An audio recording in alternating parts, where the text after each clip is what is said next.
The first 3 weeks of the eruption here in Hawaii, crazy things would happen in the middle of the night. A new fissure would open up and it would threaten a new neighborhood. Thousands of people are evacuated from their homes.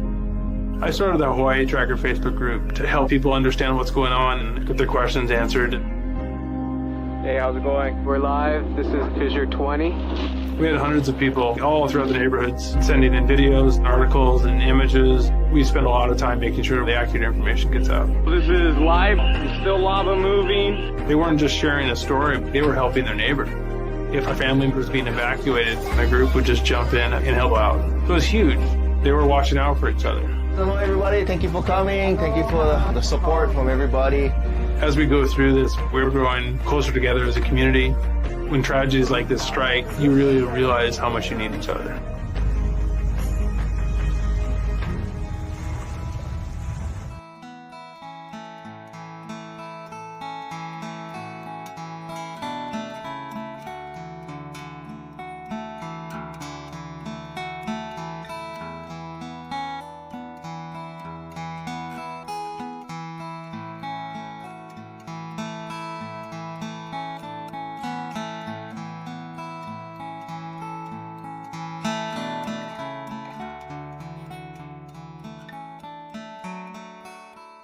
We are the Hawaiian Volcano Education and Resilience Institute, HVERI for short.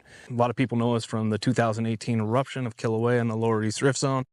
Working under Hawaii Tracker on the Facebook group. Since then, we've been trying to carry on and take the lessons, the hard lessons that were learned during that eruption and try and prepare for the next major disaster that comes to our island. Yeah, and so we do that through two different programs. One is volcano education, and the other part is digital resilience, which we address through online groups on social media. So the way the two programs work together is that the social media networks end up being a distribution pathway for all the information.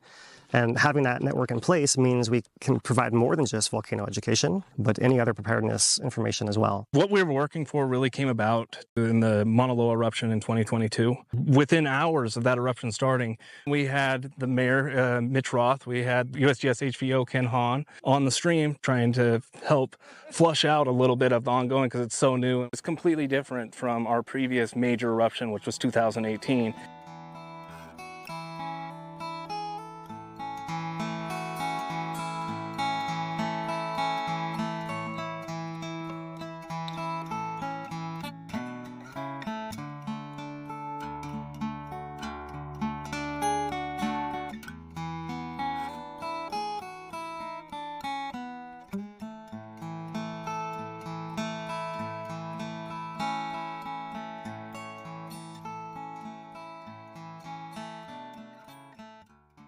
One of the things that Talmadge and I were talking about was how do we deal with social media? It was something we needed to figure out and get right. Our job is to get information to the public and make sure that the public get it as well as possible and as correctly as possible. When Philip and Dane started coming to and live streaming the meetings, it was great because we were reaching more people than we normally would. So when the eruption actually happened, we had this relationship. The interviews we did during the eruption, the most fun ones were the ones with Philip and Dave because they were more relaxed, and we knew we were getting to the local community, and people were asking questions. So those were the best. I think I just want to really give a shout out to those guys and how we worked as a team on this eruption. It really worked out well, and we got to a lot of people we wouldn't have normally gotten.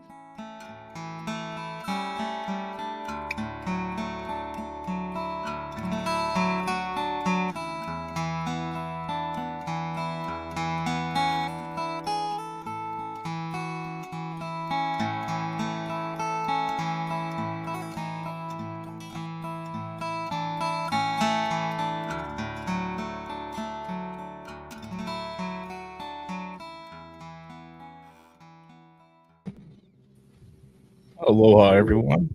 I am Dane DuPont. I'm here with Mr. Luatori, and today we are going to be filling in for the Hawaii Volcano Tracker update. Philip Ong is still on vacation. However, he was able to get us a volcano summary of what's going on up there, so we get his more expert opinion than mine. But hey, I didn't do bad last week, right? No, not at all. How you doing, Lou? I'm doing good, Dane. All right. It was good to get that video in today from Philip. Kind of miss him around here. Yeah. So we got his update that we're going to start off with, and then we'll dive into a little bit further in depth on that. Just a little bit of extra stuff, including the volcano watch and some images that USGS HVO had shared with us over the past week. And then we're going to go into our special presentation for this evening, which is going to talk about what happened this week, 6 years ago, during the 2018 Kīlauea eruption. And when we found ourselves in the heart of that eruption, right in late June, steady state eruption, not a lot changing, but there's a whole bunch of interesting things that I think people don't maybe remember. There was so much happening, and so much that we're at this point almost 2 months into the eruption. So the burnout is real. So we're going to rehash some of those important things that we saw with the going back through the drones on from that period. All right. What do you think? We can dive into it and get Philip on here. Give a little let's bring on virtual Phil tonight. Right. All right. Let's get that set up for our summary.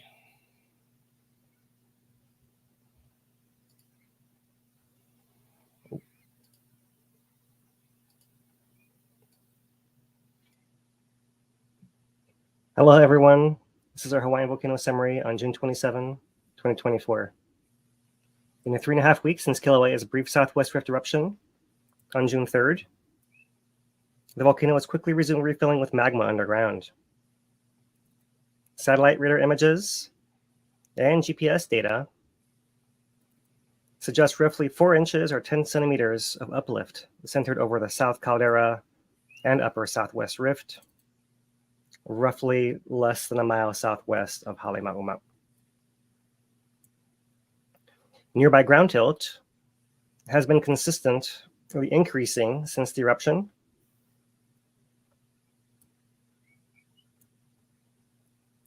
Closer to the eruption site, 2.5 miles southwest, inflation is also ongoing since then, but at more modest, still significant rates. Gas emissions have reduced to background rates at both the summit and the eruption site in the Southwest Rift, but they still account for sulfur dioxide rates of roughly less than 200 tons per day, which could still affect sensitive individuals in nearby areas. There is no significant change or increased threat to people on Kilauea's Lower East Rift.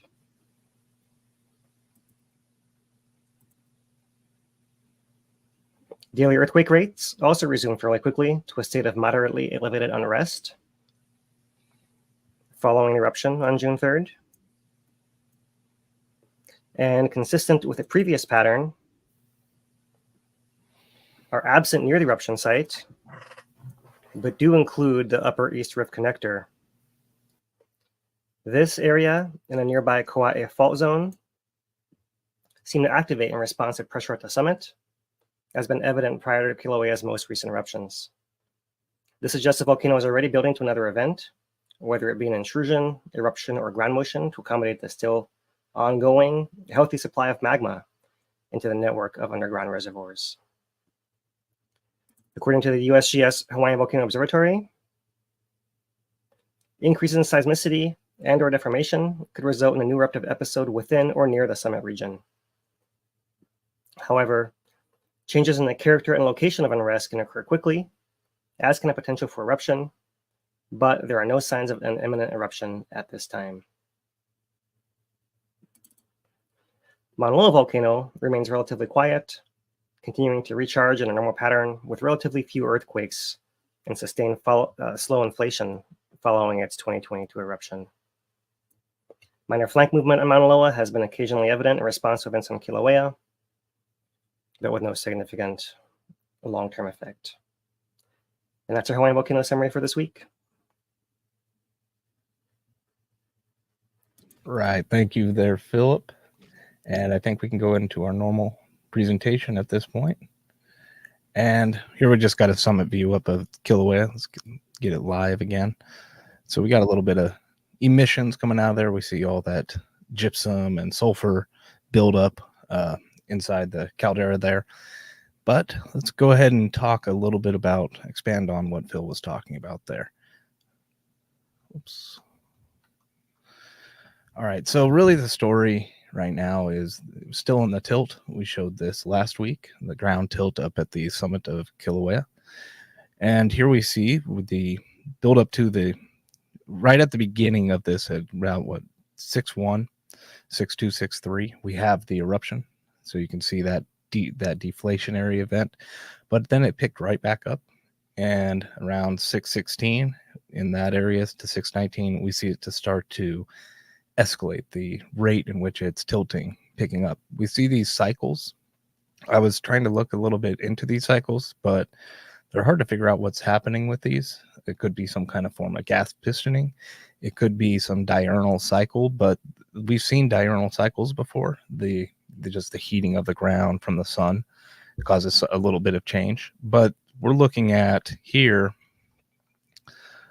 these changes are about 5 microradians, some of them a little more, some of them a little less. So that's rather significant to be taking place daily, but it does seem to almost be the same time of day, right? So I can't put it out that it's some kind of just diurnal cycle. But overall, if we just look at the pattern, just look at the pattern, we see how steep that slope is, even if we get rid of all of those little waves in it. So this means that lava is coming into the system. It is able to find space for it right now without going into an eruptive sequence or an intrusion, as we've seen previously. But that could change rather quickly. Oh, let me get my banner up there. So this could all change rather quickly. We could go into an eruptive sequence. Really, a lot of the possibilities are open right now.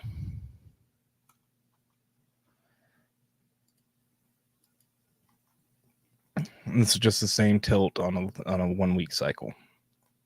So showing the past week just to highlight those waves. Looking at earthquake activity, we do see that we have some recent earthquakes up at the East Rift connector area in that upper East Rift zone. And these have happened over the past few hours, including up to, I believe we had a magnitude 3.4 in there. So at a depth of 1.6 kilometers, that's what we'd expect for upper Rift zone depths. And the activity continues. So looking at the trend of the earthquake pattern. So this is, let's look at this one first. So this is over the past week. We can see those earthquakes centering in that same area in that upper East Rift Zone connector. And this has been part of the trend where we've seen earthquakes in the upper East Rift Zone connector. Then it transitioned back into that south of the caldera. And the Kīlauea fault zone essentially is this area that all of this activity is being focused in. And it kind of rotates around where the activity is focused, right? But let me show over the previous month, you can see that entire area kind of gets blotted out just to show that rotating earthquake activity up around the summit and into those upper rift zone connector areas. So yeah, plenty of earthquakes, but we're still talking about 80 to 90 a day. Oops. So here we have the USGS update, and really the most important thing here is the summit and upper rift zone observations. There were approximately 90 earthquakes detected beneath the summit over the past 24 hours, mostly below the South Caldera region at depths of 1.5 to 3 kilometers. The largest event had a magnitude 2.3, though most events had a magnitude of 2.0 or less. Rates of ground deformation at the summit remained steady over the past day. Tilt meters at Uikahuna, northwest of the summit, and Sand Hills, southwest of the summit, retrospectively recorded approximately 5 and 3 microradians of inflation over the past 24 hours.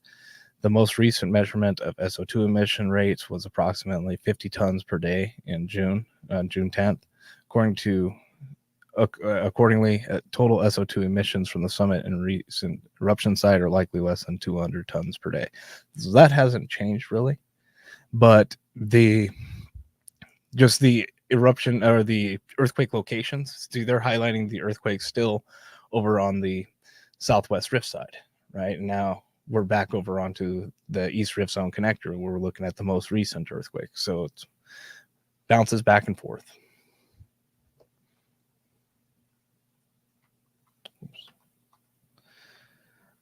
So really that does it for our observations and everything we were doing with the earthquakes and the monitoring. We're still in a state that's similar to last week. We think that it has the potential to go into an eruptive sequence, but that's not guaranteed by any stretch. Right now, all possibilities are really open. Those possibilities being eruption, intrusion, and it continuing to find space underground without doing either of those, kind of what it's been doing over the past week. USGS did put out some photos, so they've been upgrading their cameras, and this one specifically, the KP camera, which is takes a look at that southwest rift zone where the recent eruption took place, and they replaced it with a new web camera that provides a higher quality image as well as a wider field of view.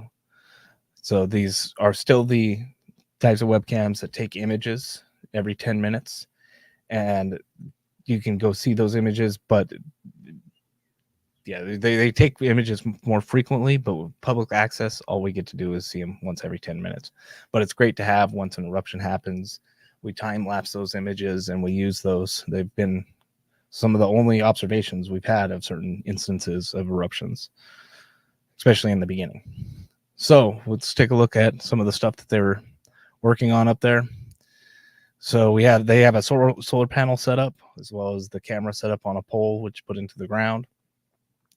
Some large batteries and waterproofing of everything to make sure it all doesn't get taken to the by the elements.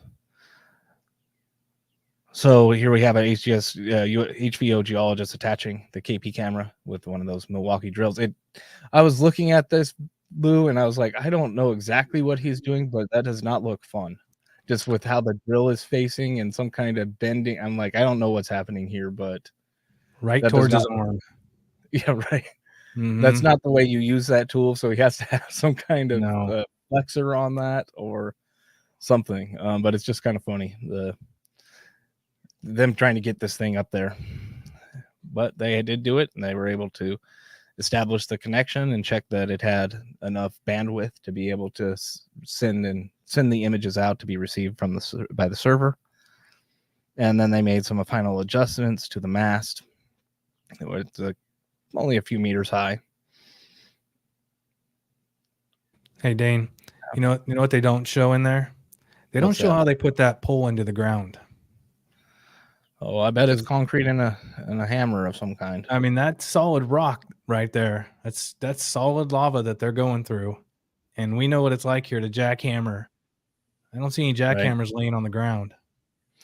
That pole looks pretty old to me. I don't think they put that pole up anytime. I think it's been there a while. I think that's been there a while. And they went out there and, upgraded the camera. They didn't set that pole. But that's just, me looking at it. I don't think that's new. You wouldn't do that in one day either. You wouldn't. No. That gets a lot bigger job than just going out there and putting the camera up and establishing the connection. Still getting all that equipment out there. Got to take a helicopter. Probably.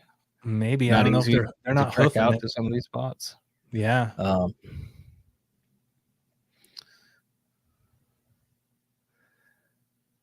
It's impressive to be able to get out there. Mostly, this is one of the better cameras for monitoring that southwest rift zone. And we'll get into later why that's somewhat of a challenge when we start talking about lava viewing. But yeah, we see... they're continuing to upgrade the cameras, which is great. That's really what we want to see, is that they're continuing to make progress towards that, more technological, more adopting of technology and the capabilities that it would present for monitoring and sharing the images of these eruptions that are really some of them really special to a lot of people and mean a lot. So we'll talk about that too when we get into the lava viewing and what it means to not see the lava, to not be able to see an important eruption to you. And finally, we just see this image of them taking the trailhead. Maybe they walk this one out. That's what this seems to imply. Wow. And some of those walks are harder than others. Yeah. So that's part of what they're doing, is upgrading everything, trying to bring them up to the 2024 standards instead of 10 years ago. And yeah, they've been doing a good job at that. Improvements, right? Especially for government agencies, are awesome to see. Oh. And that also leads into today's Volcano Watch, which is kind of a sad one. Then remembrance of Ed Brown, who spent decades up at the observatory, working with them, helping them with their technical and management aspects of keeping the observatory going. He helped interconnect all the different observatories too. It's critical to development of and implementation of the National Volcano Early Warning System, which is a national scale plan to ensure that the most hazardous volcanoes are properly monitored so that scientists can improve the timeliness and accuracy of hazard forecasts and for citizens to take proper and timely action to reduce risk.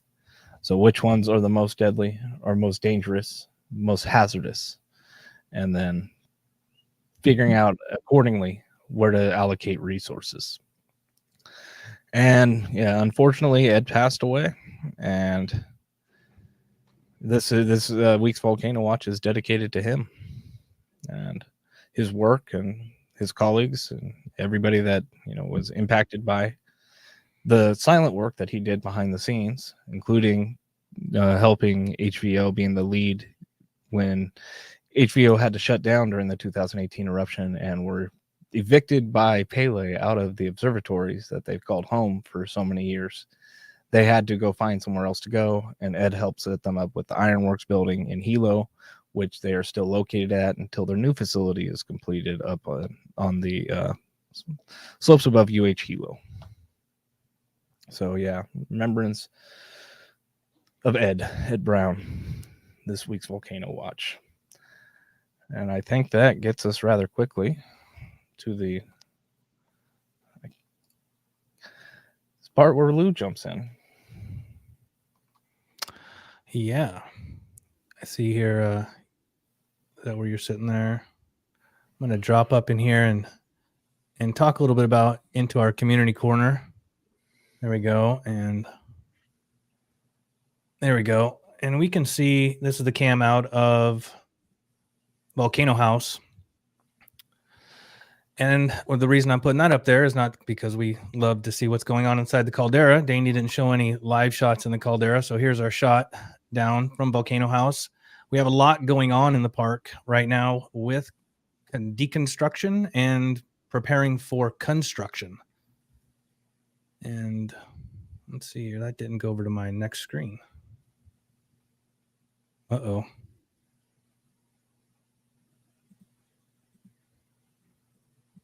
I lost my screen. Uh-oh. Hold on one second. You can prepare all you want, right? Nope. Okay, let me pull this out of here real quick. Well, that is too bad. Remove. I'm going to have to do it the old-fashioned way. There we go. Nope. Look at that. Well, just figure something out that works. Just make it work. Doesn't got to be smooth.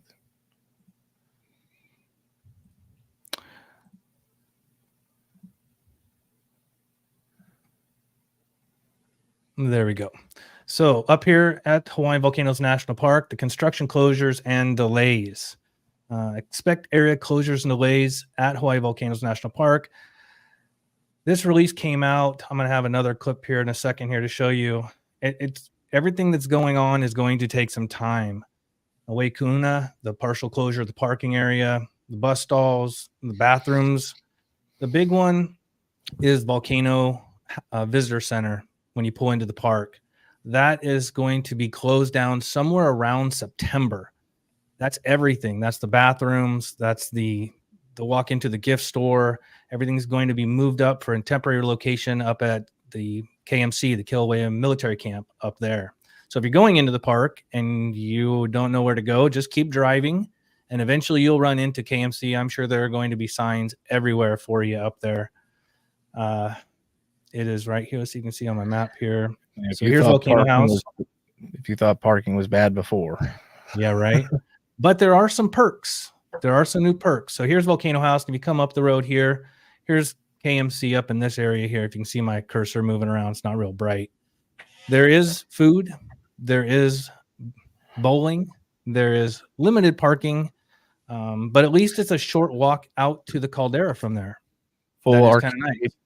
Pool tables. They got a nice little setup up there. If you've never been to KMC, it's worth going out there. You don't need a military ID to use the facilities. You can just go in, you know, call it the bowling alley, make a reservation, go in for lunch or go in for a drink, you can get lunch. I guess they do have a little restaurant in there.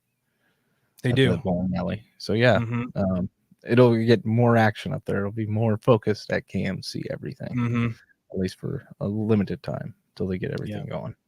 So you can see down here at the bottom, it says Kīlauea Visitor Center restroom, lanai, and parking closed as early as September.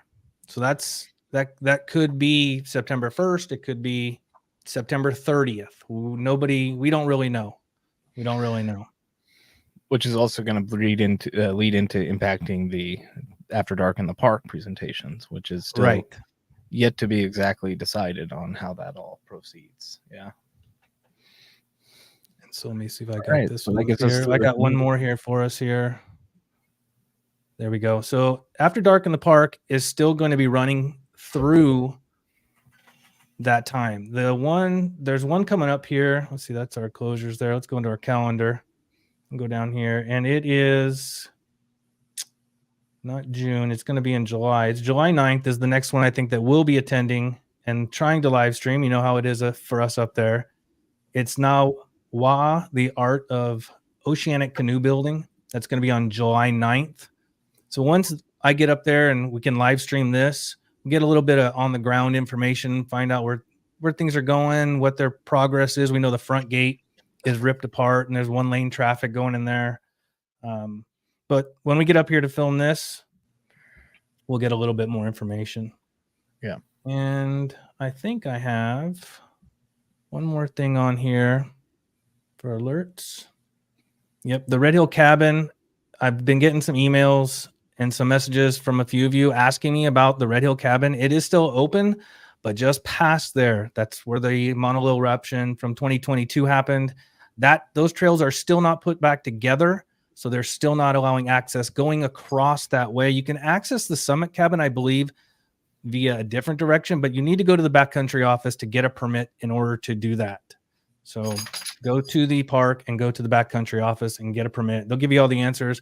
Right now, up there, we're not seeing a lot of rain, so the water catchment systems, there's only one tank at each of the cabins. So if you don't know how much water's in there, you're in trouble trying to go up without it. And I have a mid-roll. Yeah. That's my community corner for this week. All right. Well, let's go ahead and get into some thank yous then. You got it. I'd like to thank everybody for tuning in today.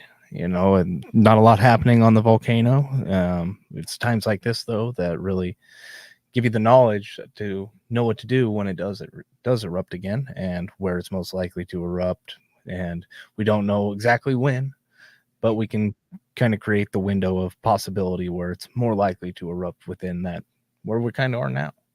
So if you've liked this type of content, consider liking, subscribing, and sharing. That type of stuff really does help with all of the algorithms that are at play on social media. I know you guys hear it a bunch, but it is true. And we'd also like to thank the support that we get from the Kīlauea recovery grants, as well as Puna Strong, and everybody that's donated over the past week and months to keep this type of content, and as well as our other projects that we have going, including community resilience, which was in the form of digital resilience hubs, which is one of the major things we're working on, and our new program, which is youth education, which is trying to work with the younger generation that are interested in this type of work and this type of content, and try and give them a place to develop further skills that they can then take to the workplace. So yeah, we appreciate everybody, appreciate your support, and thank you. Well said. Absolutely. Thank you very much, everybody. And I think that does it for our mid-roll. So keep us going, Dane. Yeah, I think next we will go ahead and get into the 2018 eruption replay. And I'm going to skip ahead a little bit, and we're going to just dive right into this thing. This is this week, 6 years ago today, and a few days around it. And we're just going to discuss some of the things that were taking place, some of the more interesting bits that I highlight in the Drones On series. And we're just going to play that, and then we'll stop it at certain points and talk about it, have a little discussion, and try and answer any questions if we have any. All right, you ready? Let's do it.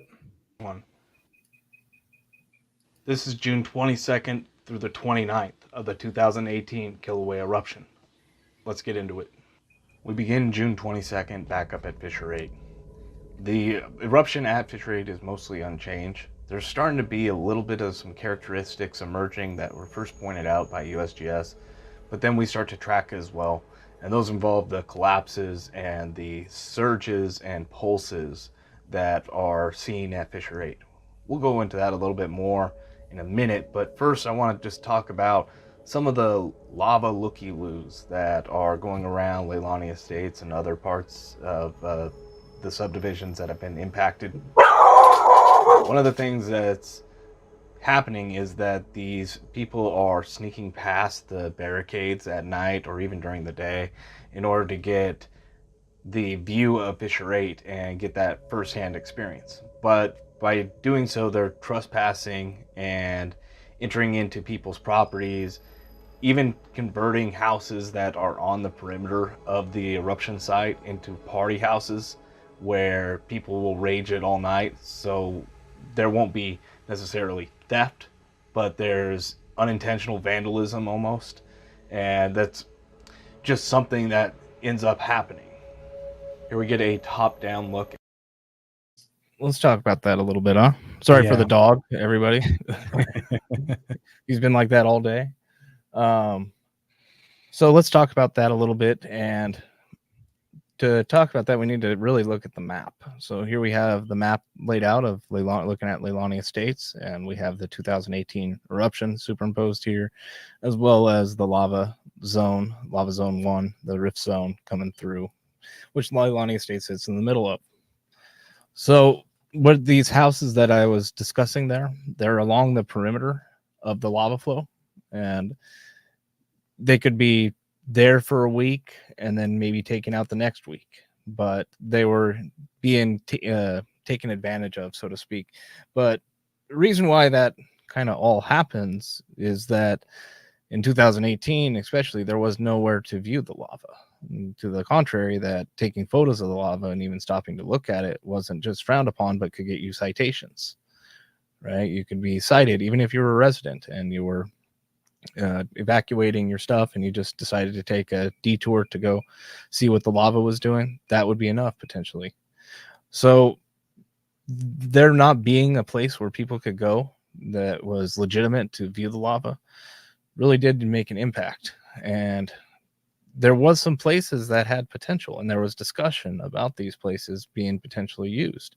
One of the most strong candidates for that was the Y right here between Highway 132 and Po'oiki Road.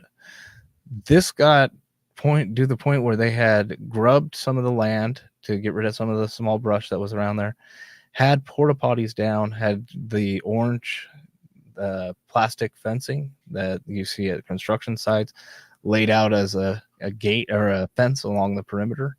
So it was kind of on its way, but it never happened. And one of the county's reasonings for it was that the lack of handicapped accessible bathrooms, never mind that there were handicapped accessible county bathrooms right over here, so a mile away. But it was logistically challenging. There was not a lot of parking. That's really the thing that comes to my mind, is if you open this up, you would have a bunch of people trying to get in and out of here, and there's no place for them to park really. And even the Lava Tree Park doesn't have adequate parking as well. So you'd be having to do some kind of bus service probably from up at the top, which isn't ideal, but maybe it was possible. Another place that was used for lava viewing was the Sanford Cinder Pit. However, this was mostly used for media and photographers, and they had permission to go there, but then that permission, it started to become too popular really, and then that place stopped being used as well. So there was really no good place to view the lava from in 2018. Now you contrast that with the recent Mauna Loa eruption in 2022, which you can see here. We did have a traffic hazard mitigation route, which is not a viewing area, but it's a viewing area. They had to call it what they had to call it for Department of Transportation, but through a effort that we had a hand in to get the county to work with the Puakaloa training area, the Army base that's here, as well as the state highways, and to open up the Old Saddle Road as a viewing area, essentially a place where people could go to that is safe and also not in the way. So people before this were parking on Saddle Road, which was creating traffic hazards when you tried to remerge onto the highway with cars moving rather quickly up there. So this was a way to help alleviate that, as well as get tens of thousands of people a view of the lava, the first eruption of Mauna Loa since 1984. Hey, Dan, go back to that spot real quick. Yeah. So one bonus about that, not was it just off the highway, because we saw the first 3 days, every day we were up there, either going up in the morning or coming back in the morning, because we were up there usually between 11 o'clock at night to 7 or 8 o'clock in the morning every day. There was always an accident on the side of the road up until that mitigation road was created. We no longer saw that happening, and that was great. And the mitigation road was huge, and there was no bad spot to view on that road. And as a added bonus, the ones that knew about, that live here, the residents here, they knew they could drive up Mauna Kea a bit and get a view from there. So it thinned out quite a bit of people. Maybe 10-20% went up top, while the bulk of the people were down on that mitigation road. It was really a win-win all the way around. There were some minor issues with trash, people, and we were picking up. We had 2 trash cans in the back of the truck that would get almost filled up every day. As people were leaving, they just throw their trash in our truck. We were telling people to do that. But overall, man, that couldn't have worked out any better for all of us. Right. And it was one of those things that there wasn't really any safety issue in terms of it moving towards the people too quickly. It was still about over a mile and a half away by the time it ended. Whereas if you're down here in Lower Puna, when you were looking at that, not just the lava flow was right there, but you really, the channel would have been something along the lines of here-ish. So much closer everything. But the view down there was pretty crazy. In 2018, there was a access road that was cut through the jungle, so you could look straight up at Fissure 8, and it was pretty wild, that whole thing. That area down there, fortunate enough to be able to see it. Yeah, down there, Dane, for all that viewing, my youngest daughter was graduating high school at that time here, so we weren't involved in viewing or driving up and down. National Guard was down there, and we're not residents of Leilani or Kalapana area, so we weren't even really going back and forth unless we were helping somebody move, because I have a trailer. We were helping people move. That's about it. But how were people getting in through the National Guard, or were they just running through the bush?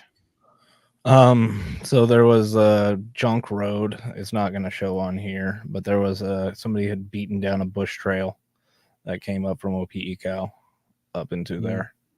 And there was also thought to be another trail somewhere out this way that somehow was getting access. But it's like everything changed, right? When the lava started taking other things, and even the roads that people or the trails that people were using got compromised to get in. Right. So, but yeah. And also, it wasn't that crazy hard. I mean, they had a CERT station set up, and all you had to do was get around the National Guard, which wasn't that, crazy. There's also this power line trail. Yep. That comes along here. You could easily just walk that, jump through the back of the yard and stuff like that. People were doing whatever to get in. And there was a lot of thefts as well. That was the biggest issue, was thefts. Like, people weren't really concerned. They were more insulted when somebody would, break into their place just to go sit on the roof and watch the lava. But it was the thefts that people were really, upset about. Was whatever they had there, they evacuated with what they could take, and then the rest got robbed. That was pretty frustrating. But anyways, I want to show one last thing with this before we move on. So really what we're saying is that there's some eruptions that are very easy to create a viewing area for, which was kind of the Mauna Loa eruption in 2022. Pretty simple, right? You had everything set up for you to be able to do so. 2018, maybe it's more at the discretion of the county. Mayor Harry Kim at the time was basically promising that he'd get a viewing area, and then the planning department came back and said no. So yeah, whoever it becomes political at that point. It becomes a hot potato, and that ultimately did not happen. So one of the challenges that we always talk about is ocean view in the southwest rift zone of Mauna Loa, and the challenges that would present. Now, the main thing here to consider is the roadway infrastructure, or the lack thereof. You have one road that goes in and out of the area, both directions, but it is a single lane highway. So you have one lane in each direction. In this instance, if you did have an eruption like this we're seeing here, is the 1907 eruption of Mauna Loa, the flows from that. If you had another instance like this, these roadways are going to be dominated by people trying to leave and evacuate the area. It's highly likely that this highway in the direction going into the ocean view would be shut down, and only outbound traffic would be allowed in the early stages of an eruption that went into the Southwest Rift that happened to open up in the area above ocean view. It would be the least ideal possibly for lava viewing. Another eruption that was very hard to view was the most recent eruption on the Southwest Rift Zone of Kīlauea. No good spot to be able to view from. And the spots that you might be able to get a view from are pretty far away, and can you even get there, right? Is it even open? So one of the things we were looking at down here, which was interesting, the first obvious one would be, if you wanted to view an eruption like the 1907 eruption, if it was to happen again, you wouldn't be able to drive up to it, more than likely. There's fat chance. There's no way. So you wouldn't be able to get into ocean view. It would be too dynamic. It would be too much. So what you would probably end up doing would be ocean boat tours, right? Charter some boat, get some tour that comes out of Kona, come on down, and you'd sit out here in the ocean and look up on the mountain, and you could see it, streaming down the mountain. It'd probably be a pretty crazy view. The other one we were looking at, which was kind of new to us, which was worth pointing out, is we saw how in 2022, the Mauna Loa eruption, they were able to take an old section of the saddle road, something that had been replaced with a new road, not on the same egress, so off of the same path. And even though that road was closed, to turn it back on for a temporary fix to be able to get people to view the lava. Well, if we did have a Southwest Rift Zone eruption, the views aren't going to be great, but we do have this old segment of the old Mauna Highway out here for a few miles. How long is this anyways? A mile and a half. That's pretty good. 2 miles for the road altogether. And yeah, that's again a decent section that you'd be able to get people in and out, inbound, outbound traffic. The road shut down afterwards. I could see it happening, but it's like you have to know these things exist, right? And be able to in the fly when everything's going on and you're doing an evacuation, be like, hey, we need a viewing area. We just have to have the forethought to be like, it'll create more problems if we don't have it than if we just take the time to get one up, even if it's not ideal, right? Because there isn't going to be, if this type of eruption happened, unless you're out on a boat or in a plane, it's not going to be good viewing. But you might be able to get some glimpses of the hillside from somewhere like this type of pullout area. So we just wanted to highlight that. You know, I do see some similarities between 2018 and 2022 eruption. So first one, 2018, Coast Guard restricted access at one point offshore, right? After the boat incident, After the lava bomb onto the boat. Yeah. Was that? Yeah, they entered a buffer zone that you can. Yeah, they created a buffer zone. Yeah. Now, Kona side would be so much easier because the water's extremely calm, and it's not that far from either two of the harbors there to get out there. So that would definitely be good. But the other one, similar to the 2022 eruption that I see on that mitigation road, if the lava crosses that highway, it isolates you to one side, or it isolates you to the Kau district. So if you're coming down from Kona or Waikoloa, you got a long ride home. Right. And this is all if Ocean View is not being evacuated and things have settled down there. I mean, that's you wouldn't get a viewing area in the first day. There's no way. Probably not in the first week. Right. Because we've got a lot of people in Ocean View. Maybe, but the first day on a Southwest Rift Zone eruption would be crazy. All right. But back to what we had going. We'll let that play a little more. And the upper lava channel, we see that a section of it has crusted over with lava passing underneath it, creating a small lava tube. Lava tubes aren't really associated with aa flows. They are more associated with the slower pahoehoe flows. But here we have this one section up by the top of Fissure 8, which has lava moving through it. There's Phil. Phil, you ready for do an update later on? They get some live music for all the evacuees. Look at that. Puhonuopuna, also known as the Hub, continues to be a pillar of resilience for the community. Kaika Marzo and geologist Philip Ong are doing daily updates on the situation on the ground, as well as what the community is doing in order to react to it. Their information is invaluable for many in the community and becomes the main point of information distribution for many people. All right, let's talk about the pulses and the surges of Fissure 8.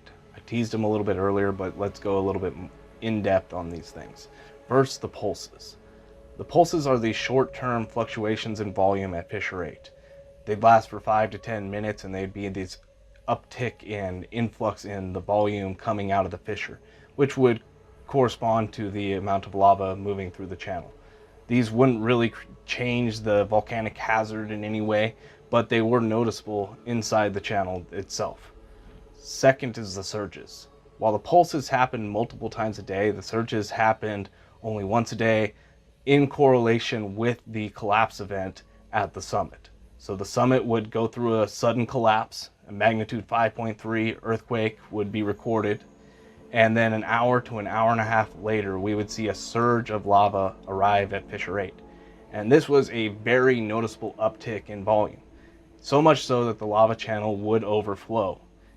This phenomenon, the surges and the pulses, were not able to be identified cleanly in the beginning stages of the eruption and the beginning stages of Fissure 8 for that matter.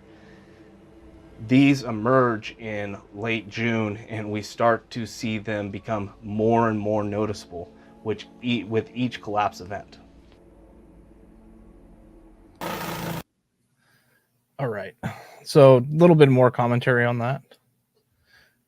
So that was that's actually pretty good, considering that that was filmed just after the 2018 eruption, not long after, and then we had a bunch of information come out after that. But we want to talk a little bit more about the pulses and the surges. So I have this paper that came out, Cyclic Lava Effusion During the 2018 Eruption of Kīlauea Volcano by Matt Patrick et al.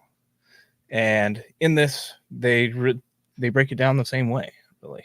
And the interesting part of that to me is the way I remember it is that we caught wind of the pulses and the surges early on via word of mouth, that they were happening. We started watching for them. But back then, there wasn't any terminology for them that was being commonly used. And I think it was Philip who came up with the pulse and the surge way of describing the different phenomenon that we were seeing. And those terms seem to have stuck. That's, at least as I remember it, Phil was the first one to start using those terms and being like, this is a pulse and this is a surge and this is why they're different. But why are they different?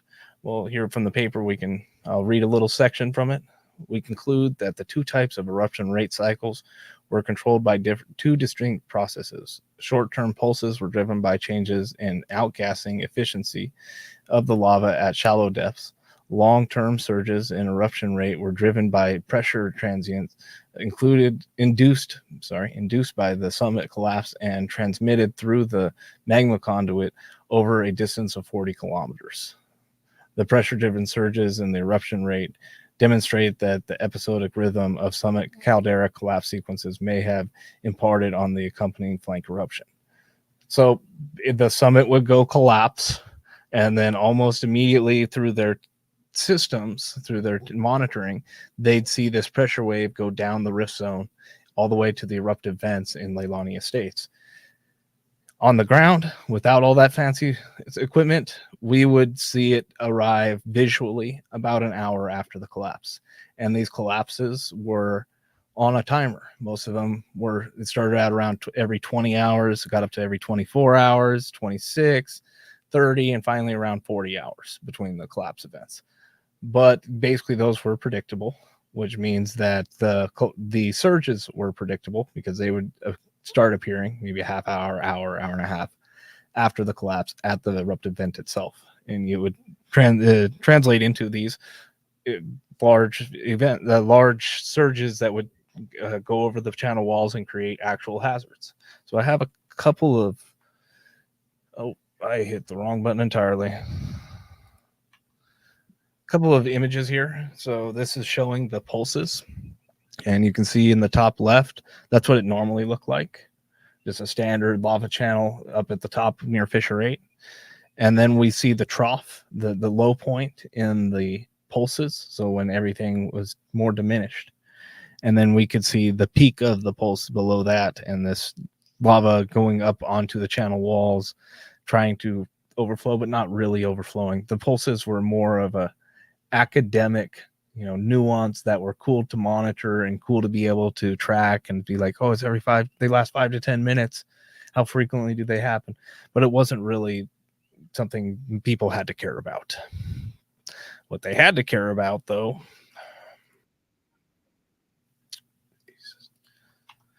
was the collapses and the surge.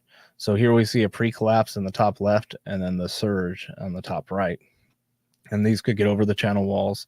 But you can see with that RSAM monitoring, they were able to take the collapse, which you can see on the tilt meter, and how quickly that would resonate into the rift zone going down towards the eruptive vents.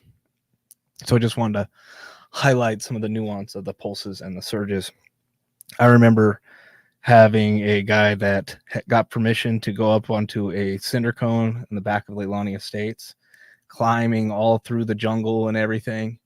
And this was in the very early days when we just saw figuring out what pulses and surges was. Guy is not a volcanologist at all. He does like survival YouTube stuff.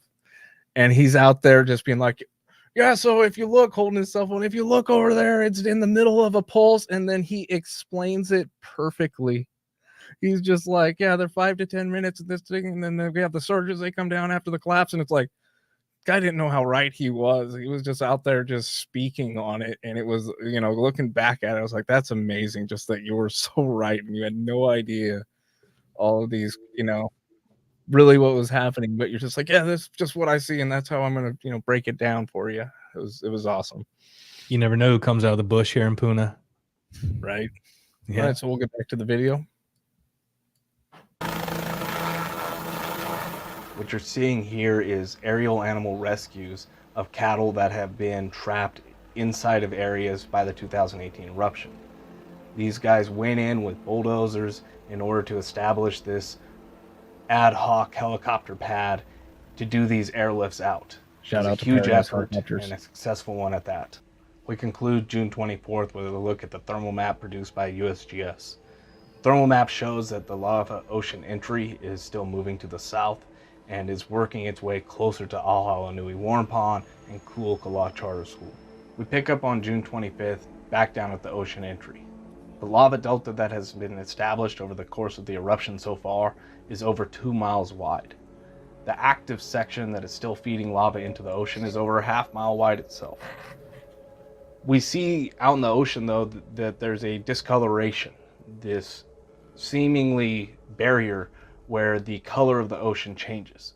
This is due to an algae bloom that gets spawned due to the ocean entry feeding so much nutrient-rich material out into the ocean. Some phytoplankton ends up exploding and creating this algae bloom that is very noticeable from the air. Meanwhile, we do have a little bit more to share on that, on the algae bloom, which was kind of cool. I mean, all this stuff was going on, and it's cool and deadly at the same time. It was cool because from the air, you had this discoloration. But when you went on the boat out there, you start seeing all the dead fish in the water, and not ideal for them. But this paper came out, Kīlauea Lava Fuels Phytoplankton Bloom in North Pacific Ocean by Samuel Wilson et al. And in this, there's a couple things I want to read to you just to highlight this. But from June to August 2018, the eruption of Kīlauea Volcano on the island of Hawaii injected millions of cubic meters of molten lava into the nutrient-poor waters of the North Pacific subtropical gyre. The lava-impacted seawater was characterized by high concentrations of metals and nutrients that stimulated phytoplankton growth, resulting in an extensive plume of chlorophyll that was detectable by satellite. Chemical and molecular evidence revealed that this biological response hinged on unexpectedly high concentrations of nitrate, despite the negligible quantities of nitrogen in basaltic lava. We hypothesized that the high nitrogen was caused by buoyant plumes of nutrient-rich deep waters created by the substantial input of lava into the ocean.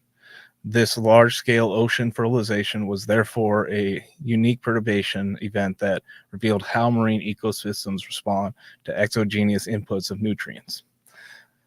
So it created all of this upwellings of water that brought all of this nutrients to the surface, but that created a thin or a layer of this phytoplankton bloom. It didn't go all the way down, but it ended up stopping at some point, and deeper water was less impacted, but we had this bloom that extended off of the coastline, and it was very noticeable from the air.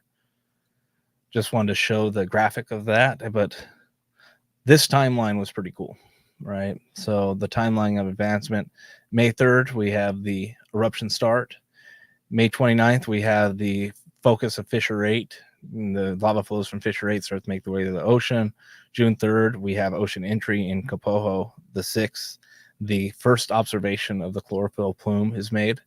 The plume then expands to the length of 150 kilometers by June 9th. Then by mid-July, we have the oceanic expedition to go and study the bloom.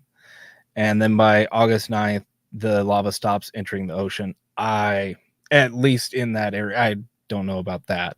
Yeah, I know August 9th. That thing continued to trickle out for a while. But anyways, in small amounts, very small amounts. The chlorophyll plume just dissipates by August 12th. And we can see how these, they modeled the bloom to be taken by the currents of the ocean and then wrapped around the island as well as dissipated in the surrounding waters. But pretty cool to see. And when it comes to Loihi, or the volcano formerly known as Loihi, Bill and I have talked about it before, that if you had an eruption and you didn't have solid earthquake signatures, there's not a lot of monitoring equipment that would be down there available. Could you look for a chlorophyll bloom or algae bloom of any kind as an indication that lava had made its way to the surface deep underwater where we don't have cameras, and all we can do is extrapolate via the earthquake data if it erupted or not. So kind of some cool things with that.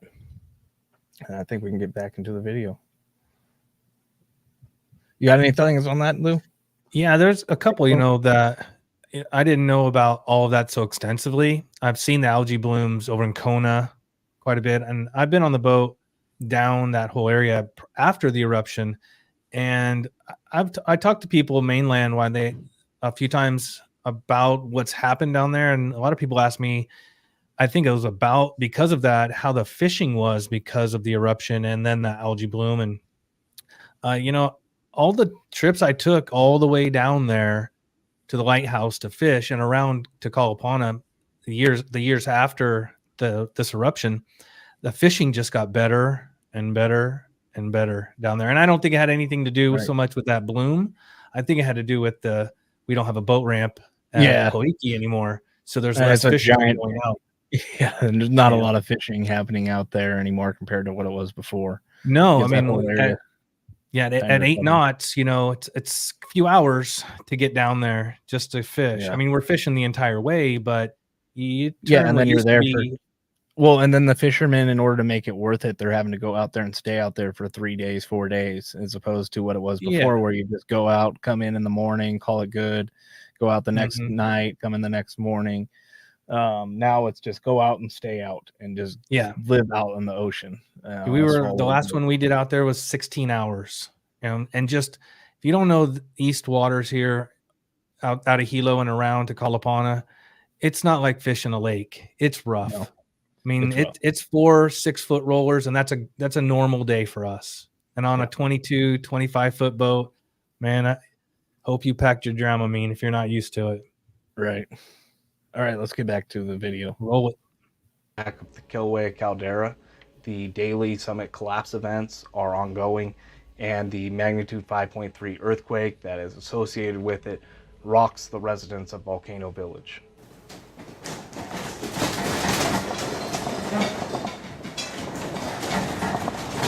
And that's just the force of the whole area just dropping like 10 meters at the caldera. This night on the 25th, I think every one of us stood up like that. Fissure rate remains mostly unchanged. The status quo remains, and activity remains extremely high. The one thing that is starting to change is the authorities are starting to stiffen their response and their control over the access into the eruption site, including penalties for those that are caught inside of the restricted area, taking photos or just looking for themselves. This increases the importance of the aerial footage that guys like Mick Kalber and Bruce Amari are providing daily. It's June 25th. This is shot from Kapono Street. All the smoke's coming from the canyon that filled in, I believe, on May 27th. What a landscape. Today is June 25th. Can't see any splatter coming over, but it is going out. I do see some fissures down the line that are kind of sparking. It's that lone tree on Nohea. We begin June 26th back down at the ocean entry in Kapoho to look at the sediment that is collecting on the sides of the ocean entry. This sediment consists of mostly loose rocks and sand that are being driven by the predominant ocean currents from the north to the southwest. The interesting thing about the sediment is that the ocean ends up being an amazing rock tumbler. It's knocking off the sharp edges of the sediment and making rather smooth rocks that are deposited back along the coastline to form the new beaches. They're not great beaches. They're mostly rock.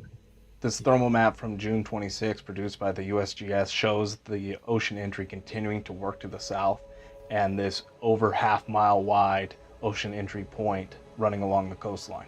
As the morning of June 27th arises, the residents of Kapoho, at least those that remain, are in for more bad news. Though the ocean entry is continuing to primarily move to the south, the north inside of the Kapoho farm lots is expanding the flanks as well and consuming more homes as it does so. We get another look at the Kūlauea Charter School and the Aho Warren Pond as the lava continues to encroach upon them. Both of these beloved facilities are going to become more and more in the crosshairs as the coming days progress.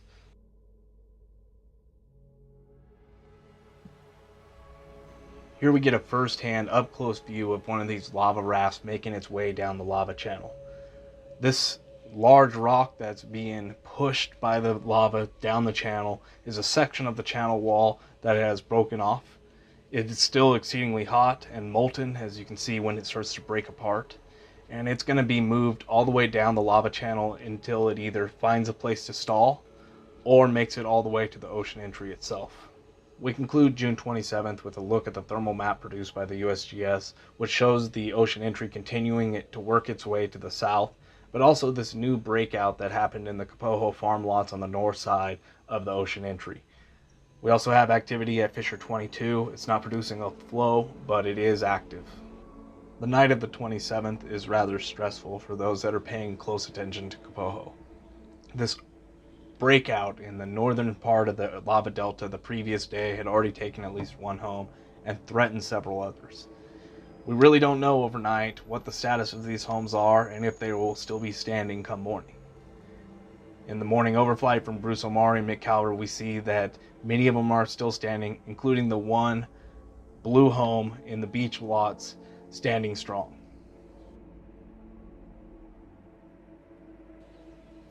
Here we get another look at one of these lava rafts making its way down the lava channel. So those rafts, I mean, those things were pretty common. On the night of the 28th, they weren't rare at all, and they make their most of them. I don't think even made their way all the way down to the ocean. I think they get caught up in a certain area just above Green Mountain, and that area I remember, we're calling them lava rafts, and we had lava boats, and we have lava bergs, and all that. So I'm like, all right, where all these things are congregating, there's a giant pool that they all seem to just park in. So it's the lava boat or lava raft marina. Like, can we get that adopted too? Like we did pulses and surges. Is that something we can make good happen? luck with that one. Lava boat marina. Come on. Yeah. we get this aerial footage from the upper part of Fissure 8, which shows this small lava tube and a skylight showing the lava moving beneath it as the upper part of the lava channel changes more and more each day. Subtly, really, but when you look at comparisons week to week, it's rather dramatic. So I believe it was the 29th that I went out to the backside of Fissure 8. We went with some guys from Leilani Estates, and we were out on the backside of the cone in all of the reticulite, all this tephra and Pele's hair that has been blowing out of the eruptive vent. So we're out there, and then I make a mistake. I set my bag down. Seems rather innocent. We take some photos, walk around for a little bit, and then I realized I screwed up when I went to put the backpack back on. It was now filled with all these filaments of Pele's hair. So it's essentially, my backpack is just fiberglass filaments getting embedded into my back the whole way out of there. Kind of funny look back on now, but I won't make that mistake again. That'll do it for June 22nd through June 29th of the 2018 Kīlauea eruption.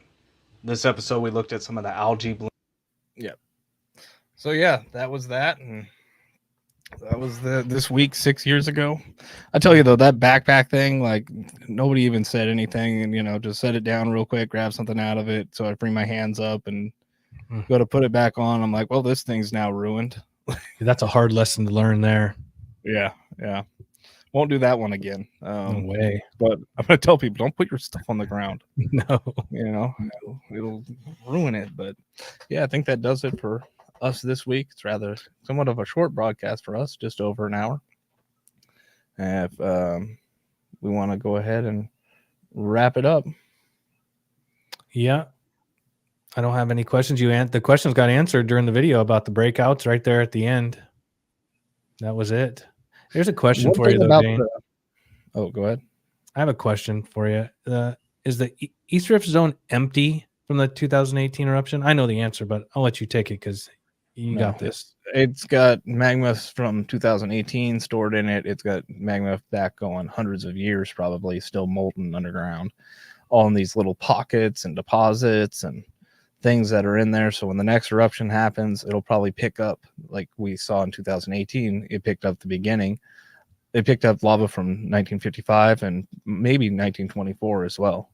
And I kind of expect next time it comes down here, whenever that happens, you'll pick up some 2018 signatures in there as well. When it goes through the same basic rift zone area, it's going to pick up the old deposits and bring them out first.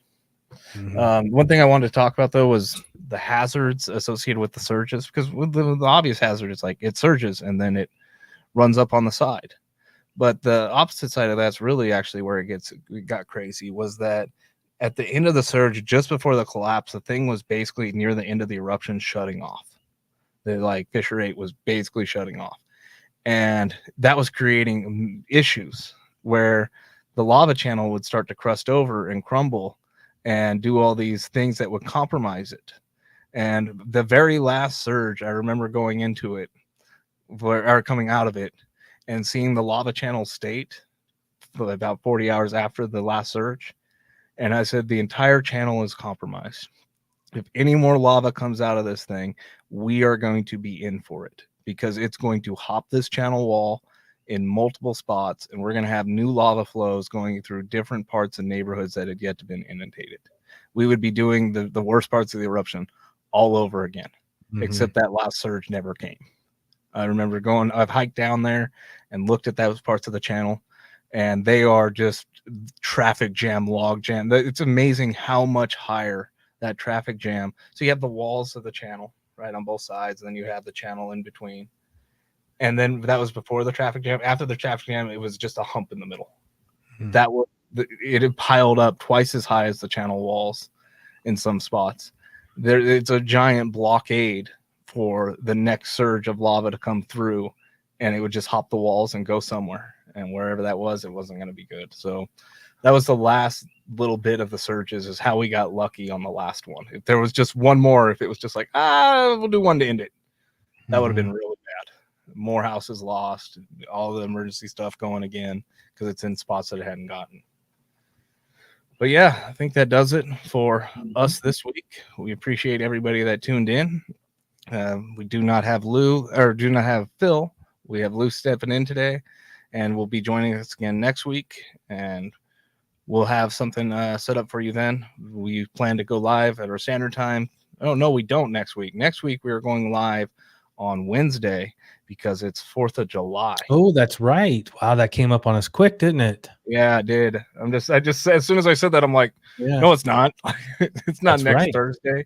We got to do it on a different day, because ain't nobody showing up on the 4th of July no, I don't for think so. a lava stream, unless it's something that actually happening. But right now, the plan is to go live on Wednesday of next week. Same time. So July 3rd at 5 p.m. Hawaii Standard Time. That is, unless something happens, always a possibility. You never know, especially when it's in the state, which it is now, where a lot of different things are on the table. Some other times we say this and it's like, yeah, ain't nothing gonna happen by next Thursday. Right now, it's possible. It's possible. So if something does happen, we get a significant earthquake or eruption happens, we will go live before then and give you what information we can get, and we'll make it happen. But we'll see. Otherwise, Wednesday, 5 p.m. is our next update when we'll be back. Got anything else, Lou? No, I just want to say thank you to everybody that joined us tonight, to all those that donate to us. We are a 501c3 nonprofit. You can find us and donate to us on the internet at www.hveri.org/donate. Thank you very much. There it is.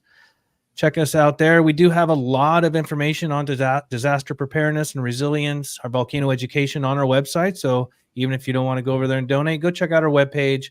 Maybe it'll help get you a little educated. And thanks again, everybody. Yeah.